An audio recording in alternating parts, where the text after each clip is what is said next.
Jen here from Green Thumb Technology. I'm on week 4 of my feeding here for the verdigris indoor garden.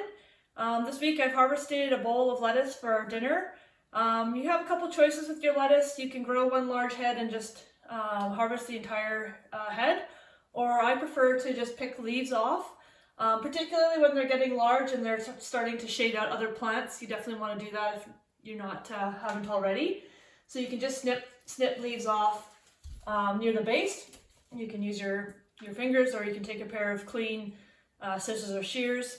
Just make sure they're clean so that you're not bringing any chance of pest or disease to your indoor garden. Yeah, so as I pick the leaves, it'll grow more leaves. So 2 different ways to approach that. As you can see, I've added some new seeds. I had 4 plants that were just not recovering after the overwatering there and the root rot. So generally I'll address the situation by changing whatever I need to in the garden. And if the plants within a week or 2 haven't bounced back, I don't want to leave unhealthy plants in the system, because the system is recirculating that water. So that means that if there is any fungus or bacteria in there, we don't want to leave it in there if it's not sort of righting itself within a week or 2. So I've put in some new seeds.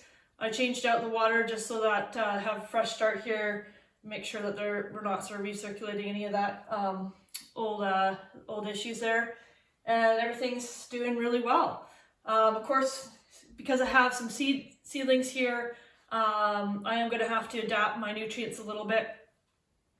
So right now it's on a weaker nutrients because I sort of put these seeds in sort of halfway through. But I'll probably go to a only water schedule here once they sprout.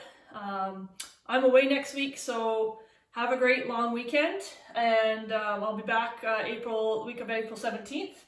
And I'll just make sure I top up my water. It'll be fine on its own. Right now I'm running a really reduced water schedule, and it's working really well. I'll show you the roots.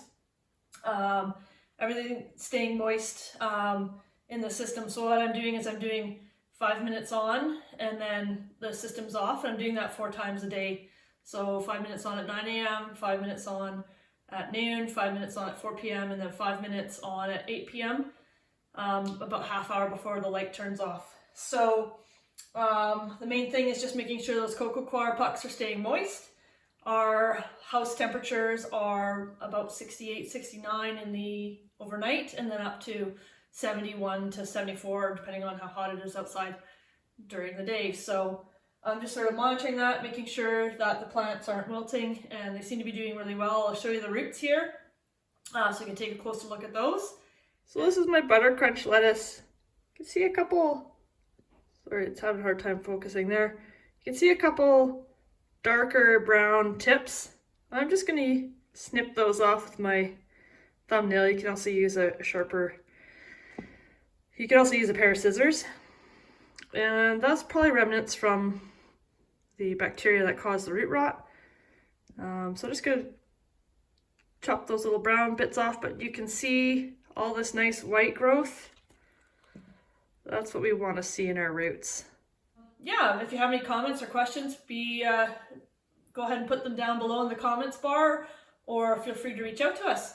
And be sure to like and subscribe to our YouTube channel so you can follow along. Thanks.